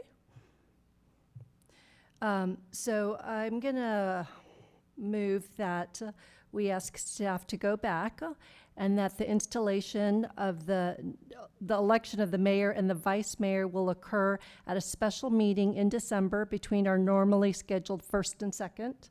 And that way we have certification of election results. I personally would like it consistent year after year so that it's always a set date, so that regardless of election year, we know that's when we do the transfer of leadership. And so would ask staff when they look at next year's calendar to incorporate when that, I guess that third special meeting would be in December. I will second the motion. Discussion. Vice Mayor? I'm unclear on when this is intended to be effective. It would be effective in 2020. Oh, okay. So not this upcoming one, but the next one when it's an election year. Correct. Okay. And so we would ask staff to bring back another draft. And we would also ask staff, when we bring back the regularly scheduled list of meetings, that third meeting in December also be on the calendar. Okay, thank you for the clarification. Any more questions? Town Manager. I just have a question. We typically hold our council meetings, even our special meetings, on Tuesdays. Given the length of the ballot, sometimes the registrar of voters needs more time. Would the council entertain a special meeting during that second week of December that's not a Tuesday, so that we have more flexibility in the event that we get our election results from the registrar a little bit later in the week? I don't know if that matters. I would be open to it, so I guess the schedule would indicate that it would be the second week, and the day would depend on after certification. And I would also welcome that idea. We always have to plan for the worst. There could be an election result that's disputed, too close to call, something to that effect. It could be the results from the county are not provided timely enough, so we have to keep options open. All right. Seeing no more hands up, I will call the question. All in favor? Aye. Aye. Opposed? None. It passes unanimously. We'll move on to item number 17, which is approval of the general plan, vision statement, and guiding principles. The draft of that, I should say. Ms. Armour? Yes. Good evening. Good evening, Mayor, Vice Mayor, council members. The item in front of you this evening is the draft general plan, vision, and guiding principles. This was developed by our general plan update advisory committee over several meetings in April and May this year, and modified by the Planning Commission at their meeting in July, as described, shown in your staff report. It is provided to you for your review, consideration, and approval. This concludes staff's presentation, but we would be happy to answer any questions. Thank you. Councilmember Sayoc. Thank you. I just have a quick question on page 2 of the staff report. So it's under the vision statement, and the second one, it just says the town is a sustainable community. And I just want a clarification for those that wrote it. Was it financially sustainable, environmentally sustainable? Was it just a broad sustainable? Both of those topics were discussed, and one of the additional clarifications that the GPAC chair provided during the Planning Commission meeting was that while there were a lot of specific topics that there was interested in including in the vision statement really is intended to be a high-level statement. And so while some of these smaller topics will be addressed later, there are broad topics or broad sentences that cover a lot of those detailed topics. Thank you. No more questions. We will open up the public hearing. We have one card. Ms. Quintana.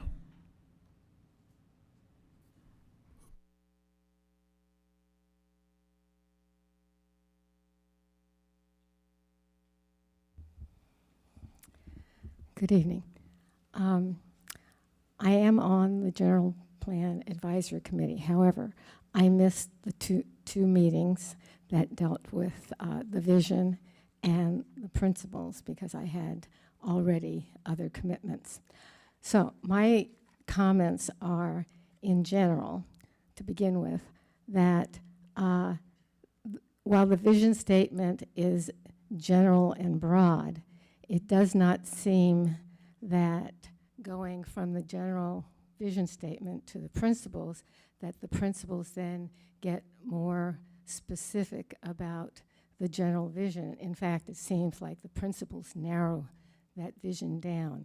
But my main concern, and I wasn't even going to come tonight to speak, but I heard the public comments, and I decided to come to speak because they touched on one of my basic concerns about both the vision and the principles, and that is that one of the major concerns I think that is important, not just on a local level or a regional level, but on a global level, is the impacts and risks that are beginning to show from increased greenhouse gas emissions. The speakers this evening during public comments touched on two aspects of that, but I really had expected that the town would make some kind of more definitive statement of their concerns about the impacts and risks from increased greenhouse gas.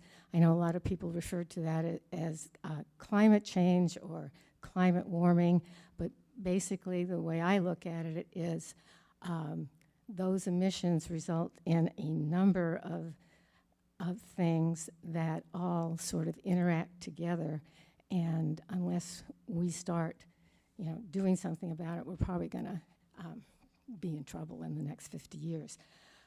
But so my point is that I would like to see a principle and something in the vision that directly states that the town is concerned and looking at the risks and impacts from greenhouse emissions and comes up with things that will reduce those impacts, and as well as being prepared for the impacts. And I could go on and list how these, it's not just what the vegans were saying, it's not just health impacts, it's flooding, it's loss of land and from increased oceans, and I could go on and on and on. It's pretty all-encompassing. Thank you, Ms. Quintana. Do we have questions from the council? We see no questions. Oh, I have 8 minutes, 8 seconds left. It only seemed like 3 minutes. Thank you. All right, that's the last speaker card. We will close the public testimony and look to council for comments, motions. Vice Mayor. So I'm going to try a motion as a member of the General Plan Advisory Committee along with Councilwoman Spector. We were there struggling through a word-by-word edit of this vision statement. And Ms. Armour is absolutely correct that it is deliberately broad. Sustainability includes climate change. It includes perhaps vegan principles. It includes new mobility. It includes fiscal stability. So these are intended to be broad principles from which the general plan will then drill down into goals and policies in the way that we can implement those concerns. But it's intended to encompass all of those as the plan gets more specific. So my motion is to approve the language that has come back from the Planning Commission on page 2 of our report. Thank you. Councilmember Spector. I'm going to second that motion as another member of GPAC, and also to share the fact that not only did we work and struggle over all of these words, we also have a large committee, and that committee has different points of view and different philosophies, and all of that combined into what you have before you now. Thank you. So we have a motion and a second. Councilmember Rennie. Thank you, and I appreciate all the hard work of the GPAC. My only concern is the language that was added at Planning Commission about, it says, create the fundamentals for a prominent innovation economy in order to generate opportunities for residents in town. So I don't think we really have an innovation economy in Los Gatos. I know we've talked about wanting to do that. The real question in my mind is, if we put that in there, what are we going to do to make it happen? A lot of the guiding principles in here are things that are already Los Gatos, and maybe enhancing them some more. To me, this is adding a new principle that we're going to have to go off and make happen. And does staff have ideas on how to make that happen? And is council willing to fund through staff time, money, whatever, that item? I see the town manager wanting to weigh in, so if through the mayor, if that's okay. I think Vice Mayor had her hand up. Oh, I was just going to say that my motion was intended just to be the vision statement, not the guiding principles. Is Councilmember Spector, is that how you understood it? I did not understand it that way, but I'm good with that. That is what that's what I intended. Okay, so we have a motion and a second to adopt the vision statement only and not the guiding principles at this point in time. Okay. So I can delay my question then. So why don't we go ahead and vote on that motion? All in favor? Aye. Aye. Opposed? None. It passes unanimously. Now, Mr. Rennie. Can I go back to my question? And I guess we're on Ms. Pravetti then. Yes, please. Okay.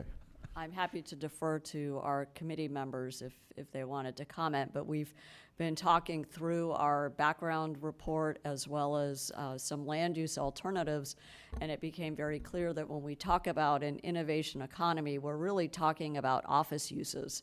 And we do have high-tech companies in our downtown and elsewhere, obviously. But what we're finding is that we need more office space in order to allow our homegrown businesses to stay in Los Gatos. So as we work through the alternatives, innovation is certainly one part of our economy, but we are blessed to have a diverse economy with a lot of different kind of uses. So I think through goals and policies, we can probably achieve this guiding principle if it's desirable by the council. If I could follow up just quickly. So what I heard you saying is we would need more office space. Do we have enough area zoned, or would we need to add zoning for office? Well, this is where we are in the process right now. We've just received guidance from the committee that will direct a variety of land use alternatives that the committee will be revisiting later on this fall.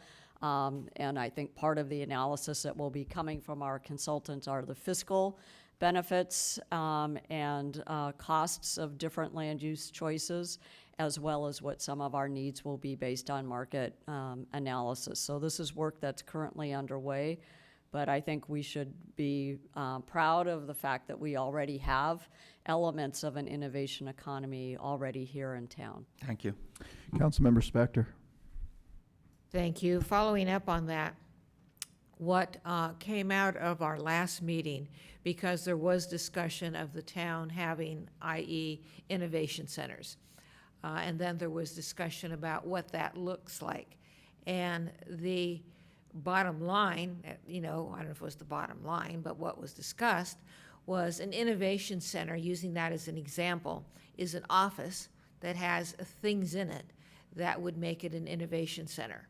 So we weren't doing a new use. It would just be an office that would be marketed and fixed up as a innovation center. Vice Mayor. To echo Councilwoman Spector, really what we ended up talking about at the last meeting on the land use alternatives was an office is an office is an office is an office, no matter what you want to call it at the time. So I actually agree with Councilman Rennie. I would end the community vitality at the sentence that ends with future, because I'm leery, I think this was discussed at our last committee meeting, of labeling something that, 20 years from now is obsolete. So if the other thing that I'm leery of in this sentence is the clause, in order to generate opportunities for residents in town. Well, what about everybody else who's not currently a resident? What about people that may want to live here? So that if we limit ourselves in this broad kind of way, that troubles me. So for my money, I would just stop at future, and then let the zoning and the office, how we determine we want to do the land uses, determine the space for somebody to put in whatever makes sense in that space. So, Councilmember Spector. I agree, and so I'm going to make a motion that we adopt the guiding principles as provided to us, with the exception of the community vitality. That section will end at the word future. I'll second that. Motion and a second. Discussion. Councilmember Sayoc. I have no. I actually support the changes that have been put to the community vitality. I did want to have a quick discussion on the inclusivity clause, principle, I guess. I struggle with this one just because the way it's worded now, I understand the intent, but the way it is, promote ethnic, cultural, socioeconomic diversity, it doesn't seem strong enough to really recognize that we actually have it now. And so what I would request the council is just a wordsmith, remove promote, and instead put recognize the importance of ethnic, cultural, and socioeconomic diversity and equity to protect the quality of life in Los Gatos. So, versus something that we're promoting that we don't have currently. Does that make sense? So? How does the maker of the motion and the seconder feel? So the Vice Mayor? seconder, as I believe I understand Councilwoman Sayoc, is that rather than a vague phrase like promote, You want to say recognize the importance of, which to me is the same as promoting. We recognize that that's important, that we carry it through on our policies. So to me, that makes sense. And I don't think it changes the meaning. All it does is say that we know this is important. It's something that we want to make sure is part of our plan. Is that how I understand you? That is correct. Okay. Councilmember Spector. Thank you. I'm going to have staff or the mayor just read how this will change. I think that it will be, I think that will be acceptable to me. So let's start with that, and then I'll get to my second point. Ms. Pravetti. Recognize the importance of ethnic, cultural, and socioeconomic diversity and equity to enhance the quality of life in Los Gatos. Yeah, so I won't support that, so I'm going to well, let's see, am I withdrawing my motion? No, I'm leaving my motion as is, and it's because the discussion amongst the GPAC was that they wanted to take an affirmative step, and whatever that affirmative step is, they didn't, and therefore the word foster as opposed to passive wording. So for the time being, I'm going to leave my motion on the table. I have an idea. I know that doesn't ever happen. Why don't we say recognize and promote? Ms. Pravetti. I was just going to offer another word, such as embrace the ethnic, cultural, and socioeconomic diversity of Los Gatos. So other word choices for you. Councilmember Spector, did you? I can't remember what you said, but embrace again is too passive. I said recognize and promote. So that way we include the way it's written now, and we add the word recognize, since it already is happening, as Councilmember Sayoc desired. I would be amenable if the seconder is to recognize and promote. Okay, the seconder is going to make it more complicated. Recognize the importance of and promote. That's all right. That's all right with the maker of the motion. Why not? So, Ms. Pravetti, would you like to read that back one more time? Okay, inclusivity.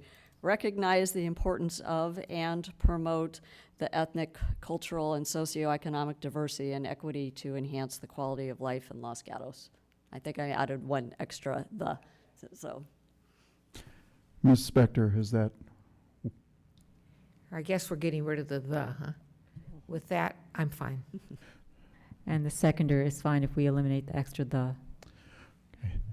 So we have a motion and a second on the guiding principles. And is there any more comments or changes desired by council? Seeing none, we will call the question. All in favor? Aye. Opposed? None. It passes unanimously. Thank you, everyone, for that. And we were going to move on, and thank you, Ms. Armour. We're going to be moving on to the consent item, which was pulled by Councilmember Rennie, item number 10. Mr. Schultz, are you? Yes, good evening.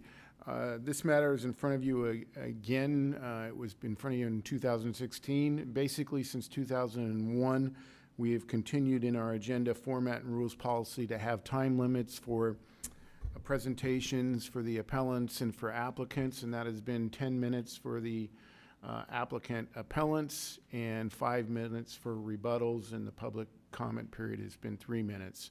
In 2016, the policy committee took this up and wanted to limit it down to 5 minutes and 3 minutes, being that the public would be more at the same playing field with the 3 minutes as the applicants and the appellants were going to have. Although the policy committee brought that forward, the council voted 3-2 to deny that, so it's remained at 10 minutes and 5 minutes. This past year, the policy committee took up the agenda format and rules again and looked at them, and has again brought forward the idea of reducing the time limits for the appellants and the applicants for their 5 minutes for their opening statements, and then they would have 3 minutes for their rebuttals. So that changes are in front of you for your discussion and any questions. Thank you, Mr. Schultz. Mr. Rennie, you are the council member who polled, so would you like to discuss? Do we want to do public comment first, or? You're up first. Okay. So Mr. Schultz added something that I hadn't remembered. I thought that We had talked about this before because we're worried about length of meetings. And I think it was as part of the discussions we had where meetings were getting very long, and meetings have gotten much shorter. Planning Commission meetings have gotten shorter because we've changed some of the things that need to go to Planning Commission. So I didn't see the need for it for that reason.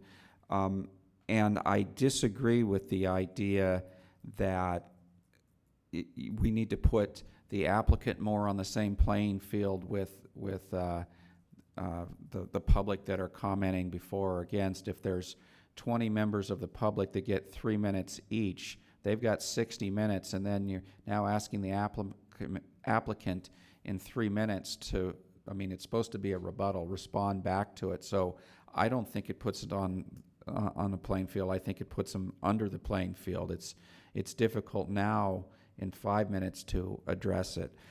I think the counter argument that somebody here might say is, well, the council members can always ask more questions of the applicant so that they then get more time. I just don't feel that cutting from 10 minutes to 5 minutes is really doing our constituents a favor. I think it's better left as it is. Thank you, Mr. Rennie. We have no speaker cards on this, so we will close the public hearing, and then the policy committee members. I don't know if you're interested in weighing in, Vice Mayor. Okay, so I'm hoping my other policy committee member will also weigh in. So yes, the council can ask questions, and usually does. One of the motivating factors actually for us to consider this was the Peralta Avenue application and appeal, where what we ended up having was one person talk for 10 minutes, another person talk for 10 minutes, another person talk for 5 minutes, another person talk for 5 minutes, who were the exact same people, who had the exact same things to say. So we just ended up giving people who were completely self-interested a 20-minute platform to just keep talking. And at least from my perspective, I didn't think that was a good use of anyone's time. I think it's perfectly fine to give members of the public the same amount of the time as an applicant or an appellate gets, frankly. Some people, make longer presentations, some people make shorter presentations, but the council is just as likely to ask a proponent or opponent of a particular thing questions as they are an applicant or an appellant. So at least my thought is that certainly the council can always expand something, but there's no reason to have a time limit that may not and often does not need to be used, and then people or items tend to fill up the time allotted. So they think they have 10 minutes and they go for 10 minutes whether they need to or not. And so you end up with, for example, with Peralta, 2 people debating the same thing where the council really had gotten the information that it needed. And with, I can't even remember if there was any general member of the public who was talking. So at least from my perspective, the reason to do this was it did equalize it, and it did still provide council with the flexibility to ask questions and expand it if it wanted to. And time limits are always in control of the chair of the meeting, that's the mayor. Councilmember Spector. Thank you, Mr. Mayor. I had a slightly different reason that I supported this. I think that the appellant should have the most time, and everybody else should have 3 minutes. So let's say the appellant has 10 minutes, and then everybody else, including the applicant, if the applicant is not the appellant, would have 3 minutes. And then it would be the appellant at the end who gets the 5 minutes. But that was not an idea that gained much traction. I know that staff didn't agree with that. And so ultimately, for me, what we brought forward was the closest use of time wisely. So it still has the applicant and the appellant, if there are different people, having the same amount of time, and then everybody else is down to 3 minutes. So I agree with this one. I still agree with it, I should say. And I don't believe that we have to give the applicant and the appellant 10 minutes and then 5 minutes at the end. It's just too much time. You can get your statements in, you can get your questions answered in the 5 minutes that is being suggested here. Any more discussion? Seeing none. I want to thank the policy committee for their work again on this and the explanations. And I will move on to call the question on this consent item. I guess we need a motion, yeah, before we call a question. So I will move that we move forward with the recommendation of the policy committee and adopt item number 10 from the consent calendar as written in the staff report. Second. We have a motion and a second. Discussion? Seeing none. All in favor? Aye. Opposed? No. So it passes 4-1. Councilmember Rennie dissenting. We'll move on to council matters. Councilmember Sayoc. Thank you. Since our last regularly scheduled meeting, the Cities Association meeting we had a meeting, and one area that I'd like to share with council. Recently, we had sent a letter opposing AB 1487. It's Assemblymember Chu's bill to create a housing enterprise. And we went from an opposition to a neutral stance on this because the composition and the governance has now been changed, so it would no longer be a separate entity, and it would now be governed by a combination of MTC and ABAG, which is what we had requested. And also, the youth commissioners participated in a field trip to Capitol, AD 28, and the mayor, Leonardis, and I were both there chaperoning. Councilmember Spector.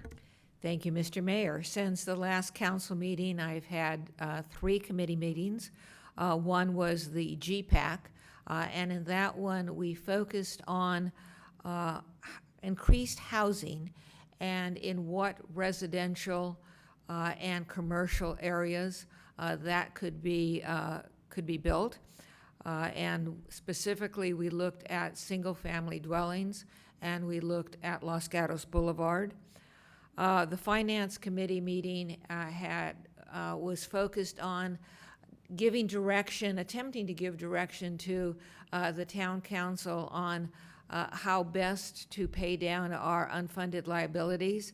However, it's going to be coming to the council with no consensus from your council representatives, but with a lot of input from the committee as a whole. And lastly, CDAC met, and we were looking at a senior care facility in the location of the current Los Gatos Hotel, not the Hotel Los Gatos, Lodge, Los Gatos Lodge. Thank you, Councilmember Spector. Since our last regularly scheduled meeting, as Councilmember Spector stated, we had a Finance Committee meeting, and I was part of that, and she summed that up quite well. As Councilmember Sayoc stated, legislative day with Assemblymember Evan Lowe with the Youth Commission. It was quite a fun day. We had the first day of school where I participated with the Safe Routes to School folks at Van Meter Elementary School. And I had a West Valley Sanitation District meeting. Vice Mayor. Okay, I also did Safe Routes to School at Fisher, and I'm here to tell you that carabiners are much more popular than wristbands. I also participated in the CDAC with Councilwoman Spector. For any of you who might actually be watching this, it's a proposal for a senior facility. It's not an application that's come forward. They wanted feedback on whether or not that made sense in that location and got differing opinions from members of the committee. GPAC, I think Councilwoman Spector summarized very well, and I attended that as well. The only other thing of any interest was that I did meet with some representatives of the proposed Business Improvement District. Got their opinions and perspectives on how they would like the maps to be drawn and gave them some feedback on that. Councilmember Rennie. Thank you. I was away most of the day since the last council meeting. Before I left, I did attend the Silicon Valley Clean Energy Authority Finance and Administration Committee. While I was away, the VTA board had 2 emergency meetings, which I attended remotely. The first one was approving the appointment of a new chief operating officer, replacing Inez. And the second one was a closed session labor negotiation. Thank you. Ms. Pravetti, Manager Matters. Thank you. Just quickly, the Leadership Los Gatos program is welcoming applications. They can be submitted online by September 6th. Thank you. And with that, our meeting is adjourned. Thank you, everybody. Have a good night.